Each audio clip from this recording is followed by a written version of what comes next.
Panda's hell is a really, really dark, scary, and isolated place. Your normal life is suddenly gone overnight. Your friends don't understand why. He was a completely different kid. It was looking at a different kid in the same body. There was no way that they could conceive of the possibility that he was not like that 2 weeks ago. Kids are not supposed to be perfectly healthy one day and then completely tormented and very psychiatrically ill the next. I can't breathe. I can't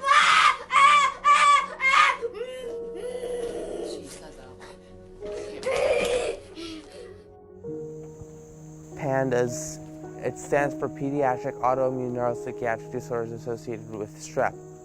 What happens is you get strep throat, you get symptoms like OCD, obsessive compulsive disorder.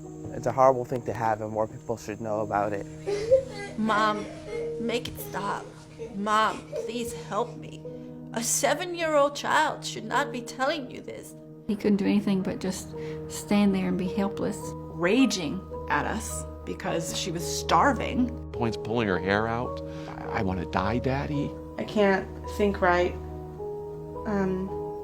Everything gets jumbled. When I couldn't sit down, they would put me in like this dark room, like a timeout room.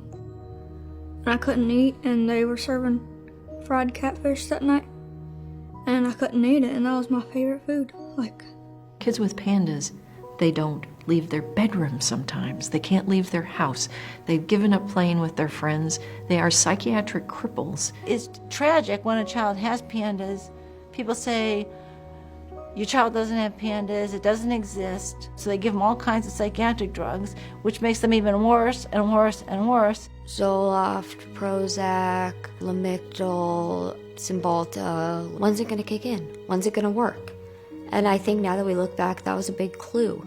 It wasn't working because they were not treating the actual problem. Part of the reason it's so controversial is I think everybody knows this is an important disease that has kind of been missed. It changes the way we think about mental disorders actually forever. Sure enough, they take her back, they swab her throat, and 2 days later they're calling us and telling us that she had strep.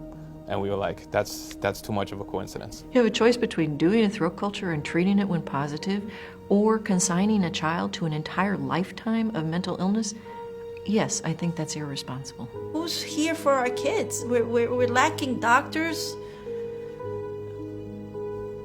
Because you're so tired every day to read papers and understand stuff and talk to doctors and say, listen, figure this out. I'm too tired to read this shit and explain it to you. Just do something for my kid. Every doctor out there, we don't know. Your kid is crazy.